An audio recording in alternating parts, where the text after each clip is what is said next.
तकरीबन 3-4 महीने पहले लव मैरिज की थी गांव के ही शिव कुमार से।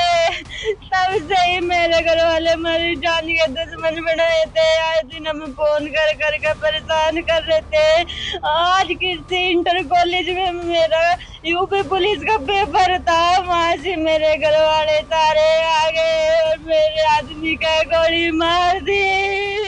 9 जून 2026 सहारनपुर के एक एग्जाम सेंटर के बाहर सैकड़ों स्टूडेंट अपने भविष्य के सपने को लेकर पहुंचे थे, लेकिन किसी ने नहीं सोचा था कि इसी जगह कुछ ही घंटों बाद गोलियां चलेंगी और एक नई शादीशुदा लड़की अपनी आंखों के सामने अपने पति को खो देगी। क्या ये सिर्फ एक हत्या थी या फिर प्यार करने की सजा? आज हम बात करेंगे आकांक्षा और शिव कुमार केस की, जिसने पूरे उत्तर प्रदेश को झंझोड़ कर रख दिया। My name is Puja and welcome back to my show violated crimes. यह है शिव कुमार। शिव कुमार बहुत ही डिसेंट और सीधा साधा लड़का था। शिव कुमार ने एमएससी की हुई थी और शिव कुमार अपने पिता के साथ गांव में ही एक छोटी सी किराने की दुकान चलाता था। यह आकांक्षा आकांक्षा ग्रेजुएट थी, बहुत ही सिंपल और सीधी सादी लड़की थी। आकांक्षा अक्सर शिव कुमार की दुकान पर सामान लेने आया करती थी। उसी दौरान दोनों में आपस में बातचीत शुरू हो गई और दोनों की ये बातचीत कब प्यार में बदल गई पता ही नहीं लगा। आकांक्षा और शिव कुमार दोनों एक ही जाति के थे, तो उन्हें लगा कि शायद आगे चलकर उन दोनों की शादी भी हो जाएगी। उन दोनों का ये अफेयर कुछ सालों तक चलता रहा, लेकिन किसी को भी उनके अफेयर की कानो कान भनक तक नहीं लगी। लेकिन कहते हैं ना, प्यार छुपाए नहीं छुपाया जा सकता। समय के साथ साथ आकांक्षा के घर वालों को आकांक्षा और शिव कुमार के इस अफेयर की भनक लगी। आकांक्षा के घर वालों ने आकांक्षा के इस अफेयर की बात को लेकर आकांक्षा पर बहुत गुस्सा किया, यहाँ तक कि उसके साथ मारपीट भी की गई। और फिर उसके बाद गांव में एक पंचायत बुलाई गई और फिर पंचायत ने फैसला लिया कि दोनों को अलग होना पड़ेगा, क्योंकि वो लोग पुराने रूल्स और रेगुलेशन को बहुत मानते थे।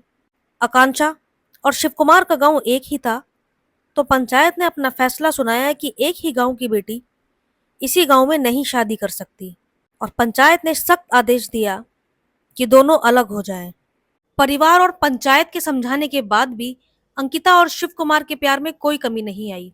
फैमिली और पंचायत के मना करने के बाद शिव कुमार ने सोचा कि वो मेहनत करके एक अच्छी सरकारी नौकरी लेगा और तब जाकर आकांक्षा का हाथ उसके परिवार वालों से मांगेगा, तब शायद वो लोग इस रिश्ते के लिए मना ना करें। शिव कुमार बहुत मेहनत करता है और उसकी मेहनत रंग भी लेकर आ जाती है।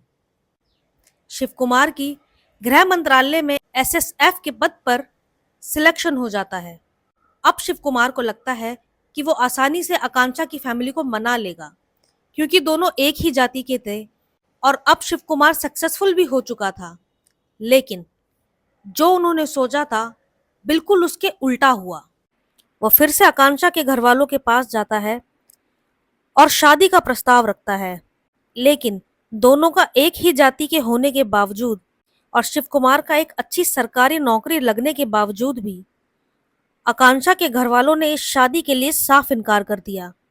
आकांक्षा और शिव कुमार के पास कोई और ऑप्शन ही नहीं बचा, तो दोनों ने फैसला लिया कि अब वो इस गांव को छोड़कर अपनी दुनिया अलग बसाएंगे और दोनों ने फरवरी 2026 में गांव को छोड़ दिया और प्रयागराज चले गए।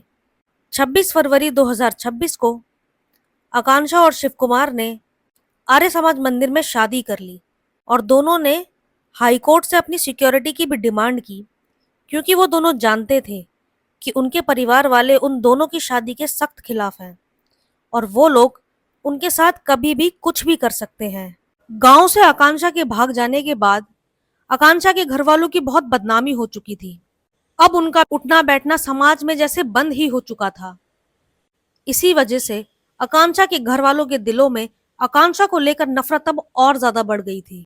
वहीं दूसरी तरफ आकांक्षा और शिव कुमार अब अपनी लाइफ को और बेहतर करने के सपने देख रहे थे। दोनों खुशी खुशी अपना जीवन बिता रहे थे।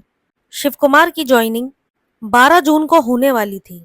इसी बीच आकांक्षा ने भी सोचा क्यों ना वो भी मेहनत करके एक अच्छा मुकाम हासिल करे। आकांक्षा गवर्नमेंट जॉब की तैयारी कर रही थी और वो गवर्नमेंट जॉब के लिए फॉर्म्स भरती रहा करती थी, आकांक्षा ने यूपी पुलिस कांस्टेबल का फॉर्म भरा, जिसकी एग्जाम डेट थी 9 जून। आकांक्षा 9 जून 2026 को सहारनपुर के रामपुर मनिहारन एग्जाम सेंटर पहुंची। एग्जाम का समय शुरू होने वाला था। आकांक्षा ने अंदर एंट्री की। शिव कुमार बाहर खड़ा होकर उसका वेट कर रहा था। कुछ देर बाद आकांक्षा का एग्जाम कंप्लीट हो जाता है। आकांक्षा एग्जाम देकर बाहर आई, लेकिन शायद उसे नहीं पता था कि अब उसके साथ कुछ ऐसा होने वाला है जिसकी वजह से उसकी पूरी जिंदगी बदल जाएगी। जैसे ही आकांक्षा एग्जाम सेंटर के बाहर आई, उसने देखा कि उसका भाई मंजीत और कुछ रिश्तेदार एग्जाम सेंटर के बाहर ही खड़े हैं। आकांक्षा के भाई मंजीत ने आकांक्षा को कहा कि वो अपने पति शिव कुमार को छोड़कर उनके साथ वापस घर लौट आए, लेकिन आकांक्षा ने उनकी बात नहीं मानी और उसने अपने पति को छोड़कर जाने से साफ इनकार कर दिया। फिर धीरे धीरे आकांक्षा, शिव कुमार और आकांक्षा के भाई मंजीत के बीच बहस हुई।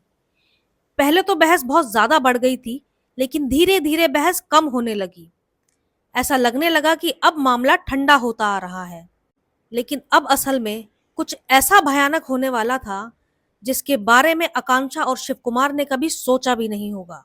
शिव कुमार अपनी स्कॉर्पियो गाड़ी लेकर आकांक्षा को उसमें बिठाता है और एग्जाम सेंटर से चलने लगता है। एग्जाम छूटने के बाद काफी सारे बच्चे एक साथ निकलते हैं, तो आसपास ट्रैफिक जमा हो जाता है। इसलिए आकांक्षा की गाड़ी ट्रैफिक के बीच फंसकर रुक गई। वहीं पीछे से मंजीत अपने रिश्तेदारों के साथ आता है और उनकी गाड़ी को ओवरटेक कर लेता है।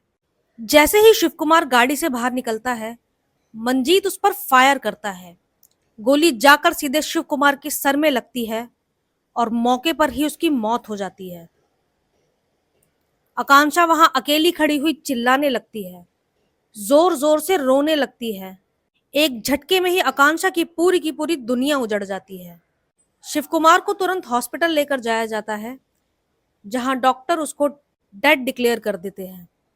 खबर सुनते ही मौके पर पुलिस पहुंचती है और इन्वेस्टिगेशन शुरू हो जाती है। अभी इस केस की इन्वेस्टिगेशन फिलहाल चल रही है। वहीं आकांक्षा ने अपने भाई मंजीत पर कुछ गंभीर आरोप लगाए हैं और उसी पर अपने पति शिव कुमार की हत्या का आरोप भी लगाया है। हमारे देश में अभी भी कई लोग और कई गांव ऐसे हैं जो अभी भी पुरानी परंपराओं को मानते हैं। क्या प्यार करने की सजा किसी की जान लेकर चुकाई जा सकती है?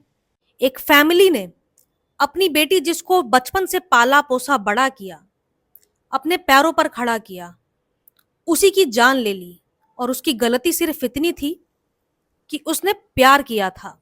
क्या ये केस सिर्फ ऑनर किलिंग का है या इसमें कोई पारिवारिक मतभेद भी जुड़ा है? अपनी राय कमेंट बॉक्स में हमें जरूर बताएं। अगर आपको ये वीडियो पसंद आई हो तो चैनल को सब्सक्राइब करना बिल्कुल मत भूलना, और अगर वीडियो पसंद आई हो तो प्लीज वीडियो को लाइक करना, कमेंट करना। Thanks for watching.